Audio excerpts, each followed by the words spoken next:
Hello everyone, मेरा नाम है डॉक्टर मोहम्मद काशिफ और आज की इस वीडियो में हम बात करने वाले हैं कि स्ट्रोक और पैरालिसिस के वो पेशेंट जिनका जो एक साइड है, जो अफेक्टेड साइड है पैरालिसिस और स्ट्रोक की वजह से उसमें जो वीकनेस आ गई है, तो किस तरह से जो है एक्सरसाइज करें, किस तरह से वो अपनी जो प्रभावित हिस्सा है उसकी स्ट्रेंथनिंग करें कि वो जो अपनी डेली एक्टिविटीज़ हैं जैसे चलना, उनका बैलेंस बनाना, उनका कोऑर्डिनेशन वो आसानी से कर पाएँ।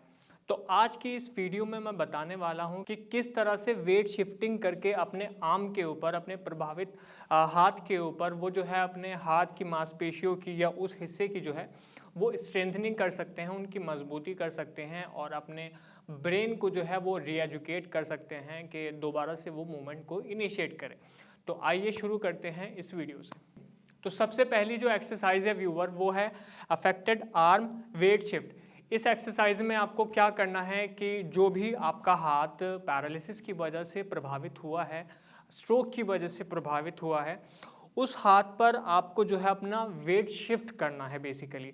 तो आपको करना क्या है, मैं एक टेबल के ऊपर बैठा हूं, अगर आपके पास कोई टेबल नहीं है तो ये एक्सरसाइज, ये मूवमेंट जो है आप अपने बेड के ऊपर भी आसानी से कर सकते हैं। इस मोमेंट में आपको क्या करना है कि आपको टेबल या बेड के ऊपर कुछ इस तरह से बैठ जाना है और जो आपका प्रभावित हिस्सा है, जो आपका प्रभावित हाथ है, उसको जो है साइड में कुछ इस तरह से रख लेना है। मैं जानता हूं कि आपकी स्ट्रोक की वजह से या पैरालिसिस की वजह से जो फिंगर्स हैं वो एक फ्लेक्स्ड पोजीशन में चली गई हैं, तो कोशिश करिए उनको खोल कर रखने के बाद जो है कुछ इस तरह से अपने पूरे हाथ को खोल लें। ठीक है, उसके बाद में जो है अपना जो आपका ऊपर का वेट है, उस वेट को आप अपने प्रभावित हाथ के ऊपर, आर्म के ऊपर कुछ इस तरह से शिफ्ट करने की कोशिश करें।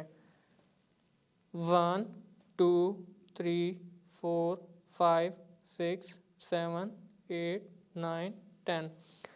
लगभग 10 सेकंड तक आप जो है अपने वेट को जो है अपने प्रभावित हाथ के ऊपर कुछ इस तरह से शिफ्ट करने की कोशिश करें। हो सकता है कि जब आप अपने वेट को शिफ्ट कर रहे हों तो वेट की वजह से, क्योंकि आपके हाथ में उतनी जान नहीं है जितनी स्ट्रोक से पहले थी, तो आपका हाथ बकलिंग करने लगे, आपका हाथ एकदम से आपके वेट को हटाने लगे। अगर ऐसा होता है तो क्योंकि एक रिकवरी फेज़ है, एकदम से आप, ये हो सकता है कि एक्सरसाइजेज ना कर पाएँ, तो आप कोशिश करें कि थोड़ा सपोर्ट ले लें या इस हाथ को भी थोड़ा सपोर्ट के लिए रख लें। लेकिन आपको कोशिश करनी है कि आपको ज़्यादा से ज़्यादा वेट जो है अपने जो अपना प्रभावित हाथ है उसके ऊपर शिफ्ट करने की कोशिश करें। फिर से हम कोशिश करते हैं। देखिए, ये मैंने अपना वेट इस तरह से अपने हाथ के ऊपर शिफ्ट किया और मैं काउंट कर रहा हूँ इसको 1 2 3 4 5 6 7 8 9 10। आपको 10 सेकंड तक ये रिपीटेशन करने हैं। कोशिश करें कि कम से कम 3 से 5 के बीच में जो है वो सेट आप लगाने की कोशिश करें। जब आप ये एक्सरसाइज करते हैं, जब आप ये स्ट्रेंथनिंग करते हैं, तो आपका जो एल्बो जॉइंट है वो ब्रेन को एक मैसेज कन्वे करता है कि वी आर एग्जिस्ट, हम मौजूद हैं, हमें प्रोग्राम किया जाए, हमें दोबारा से यूज़ किया जाए। तो उसकी जो मांसपेशियां हैं या आपके पूरे जो आर्म में मांसपेशियां हैं उनमें एक स्ट्रेंथनिंग आएगी, उसमें एक मजबूती आएगी। कोशिश करें आप ये एक्सरसाइज घर पर रहकर जितनी बार कर सकते हैं, सुबह दोपहर शाम, आप करने की कोशिश करें। दूसरी जो एक्सरसाइज है व्यूअर, वो है अफेक्टेड एल्बो एंड आर्म।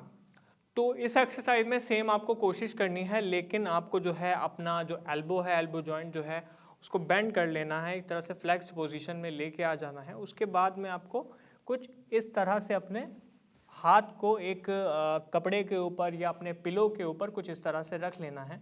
यहाँ मैंने अपना हाथ जो है इस वजह से इस टेबल के ऊपर रखा है क्योंकि टेबल जो है वो स्लिपरी है। अगर आप किसी स्लिपरी जगह पर कर रहे हैं तो कोशिश करें कि किसी पिलो वगैरह को अपने हाथ के नीचे कुछ इस तरह से रख लें। जब आप इस तरह से हाथ को रख लेंगे तो उसके बाद में आप अपने वेट को शिफ्ट करने की यहाँ कोशिश करें। 1 2 3 4 5 6 7 8 9 10। अगर आपके हाथ में बहुत ज़्यादा स्ट्रेंथनिंग नहीं है, रिकवरी फेज़, शुरुआती रिकवरी फेज़ है, तो इस बात का हर वक्त डर बना रहता है कि कहीं आपका जॉइंट, जो आपका शोल्डर जॉइंट है, वो निकल ना जाए।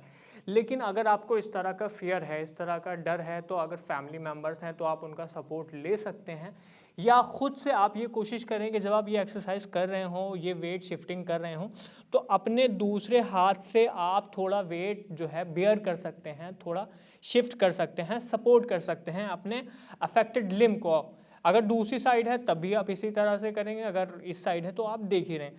यहाँ पर फिर आप देख रहे हैं कि मैं दोबारा से ये एक्सरसाइज कर रहा हूँ। मैं अपने ऊपरी शरीर के हिस्से का जो वेट है उसको अपने हाथ के ऊपर, अपने एल्बो जॉइंट के ऊपर शिफ्ट करने की कोशिश कर रहा हूँ, ताकि जब मैं वेट शिफ्ट करूं तो मेरी जो मांसपेशियां हैं मेरे हाथ की, मेरे शोल्डर जॉइंट के आसपास, उनमें एक स्ट्रेंथनिंग आए, उन्हें फील हो कि हाँ उनसे एक वर्क किया जा रहा है, ब्रेन को एक अच्छा मैसेज जाए, वो दोबारा से रीएजुकेट हो, वो दोबारा से रिलर्न करें कि किस तरह से उसको मूवमेंट करना है। दोबारा से मैं आपको बता देता हूँ, इस तरह से रखना है और 10 तक काउंट करना है। सपोर्ट की अगर ज़रूरत है तो आप सपोर्ट भी ले सकते हैं। 1 2 3 4 5 6। आपको उठ जाना है और फिर दोबारा से इसी तरह से ये एक्सरसाइज करनी है। 1 2 3 4। इसी तरह 10 तक आप काउंट करके जो है इस एक्सरसाइज को कर सकते हैं, वेट शिफ्टिंग एक्सरसाइज को कर सकते हैं। इससे ये होगा कि आपकी जितनी भी मांसपेशियां आपके हाथ पर हैं उनमें एक स्ट्रेंथनिंग बहुत अच्छे से आ जाएगी। ठीक है। तीसरी जो एक्सरसाइज है व्यूअर, वो है हमारा बोथ आर्म एक्सटेंशन। हमारे जो हाथ हैं, दोनों हाथ हैं, वो एक्सटेंशन पोजीशन में चले जाएंगे। मैं आपको इस वीडियो के ज़रिए बता देता हूँ कि किस तरह से जो है आप ये एक्सरसाइज कर सकते हैं, खुद से कर सकते हैं, घर पर कर सकते हैं। ये मैं इस वक्त टेबल के ऊपर कर रहा हूँ। अगर आपके पास कोई टेबल नहीं है, हो सकता है आप टेबल के ऊपर कर भी ना पाए। मेरे लिए बहुत आसान है क्योंकि मैं स्ट्रोक का पेशेंट नहीं हूँ। मैं जानता हूँ कि स्ट्रोक के पेशेंट को कितनी परेशानियाँ होगी इस एक्सरसाइज को करने में।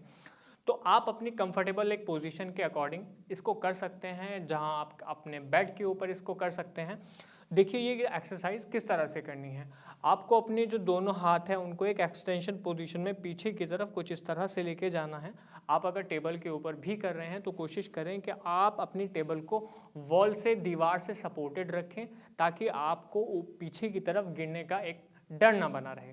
ठीक, या आपका कोई फैमिली मेंबर हो, आपका असिस्टेंट हो तो आपके साथ हो, ताकि वो आपको जो है सपोर्ट दे सके, आपको असिस्ट कर सके। तो अपने हाथों को, दोनों हाथों को कुछ इस तरह से पीछे की तरफ रखना है और आगे की तरफ इस तरह से रह के, और अपने दोनों हाथों पर जो है इस तरह से वेट को शिफ्ट करने की कोशिश करनी है। 1 2 3 4 5। 1 2 3 4 5। ये एक्सरसाइज करते वक्त, जैसे कि मैंने पहली एक्सरसाइज में आपसे कहा कि हो सकता है कि आपका हाथ जो है वो कुछ इस तरह से बकलिंग करे, एक तरह से आपके हाथ जो है वो वेट शिफ्टिंग को हटा दे, एकदम से बेयर ना कर पाए। तो आप कोशिश करें कि जो आपका असिस्टेंट है, जो आपके फैमिली मेम्बर हैं, कि वो आपके हाथ को सपोर्ट करें थोड़ा, कि आप एक्सरसाइज जो कर पाएँ। या आप ये भी कोशिश कर सकते हैं कि अपने हाथ का, जो आपका प्रभावित हाथ है, उस पर थोड़ा थोड़ा वेट बेयर करें। आप कोशिश करें कि आपका जो प्रभावित हाथ नहीं है उसके ऊपर आप ज़्यादा वेट बेयर करें, रेदर देन कि आपके जो अफेक्टेड हाथ है उसके ऊपर। दोबारा से इसको देख सकते हैं आप, 10 तक रिपीट करें।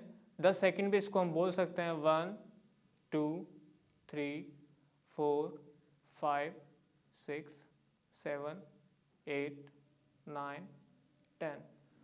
फिर से आगे की तरफ आ जाएंगे। इसी तरह से आपको लगभग 10 से 12 बार इसको रिपीटेशंस करने हैं और 2 से 3 सेट अपनी कंफर्टेबिलिटी के अकॉर्डिंग आप कर सकते हैं। अगर आप ये एक्सरसाइज घर पर करते हैं तो इस बात के बहुत ज़्यादा चांसेस हैं, जो आपका हिस्सा प्रभावित है, पूरा का पूरा हिस्सा जो आपका प्रभावित है, आपकी आर्म है या आपकी साइड मसल्स हैं, उनमें बहुत अच्छी स्ट्रेंथनिंग आएगी इस वेट शिफ्टिंग के ज़रिए। क्योंकि आपका जो प्रभावित हिस्सा है उसमें इतनी ज़्यादा वीकनेस है कि वो आपके वेट को बेयर करने की हिम्मत और ताकत नहीं रखता। तो आप कोशिश करें कि आप दिन ब दिन उसको ये प्रैक्टिस करवाएं, दोबारा से वेट को शिफ्ट करने की कोशिश करें, ताकि आपका ब्रेन इन चीज़ों को दोबारा से सीखने की कोशिश करे। आज की वीडियो में बस इतना ही। अगर आपको हमारी ये वीडियो पसंद आई है तो आप हमें लाइक करें, शेयर करें, सब्सक्राइब करें। अगर आप हमारे डॉक्टर से बात करना चाहते हैं तो नीचे दिए गए नंबर पर हमें कॉल भी कर सकते हैं। धन्यवाद।